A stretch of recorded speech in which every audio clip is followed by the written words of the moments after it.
आप सभी से गुजारिश है ताकि इस वीडियो को शेयर भी करें ताकि बहुत सारे लोगों तक जो है ये पैगामात जो है वो पहुंच सके आम लोगों तक।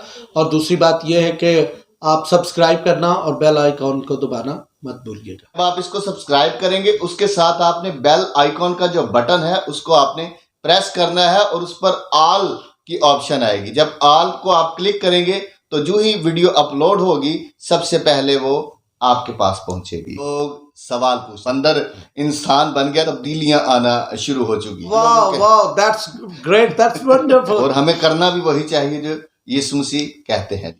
बाबरकत बातें हैं जो आप बातें पूछ रहे हैं। यहाँ पर कोई पास्टर या कोई एल्डर डीकन कोई नजर आ रहा है इधर? कोई मुबशिर तक भी जो है वो हमें यहाँ पे कोई नजर नहीं आता। अगर आप पासबान हैं, आप पासबानी खिदमत कर रहे हैं, तो आपसे लोगों ने सवाल पूछना है और आपको उसका जवाब देना पड़ेगा। ये बड़ी अभी हवा तख्लीक नहीं हुई जी, रेफरेंस के बगैर तो हम बात को तस्लीम ही नहीं करेंगे। और आपसे भी गुजारिश है कि आप रेफरेंस ज़रूर देखा करें कि जो हवालाजात पादशाह बता रहे हैं कि वाकई कलाम के अंदर दर्ज भी है या खुद से ही वो मन गढ़ंत तो नहीं हमें बातें बता रहे। हमें अगर लोग सवालात पूछते हैं तो हमें खुश होना चाहिए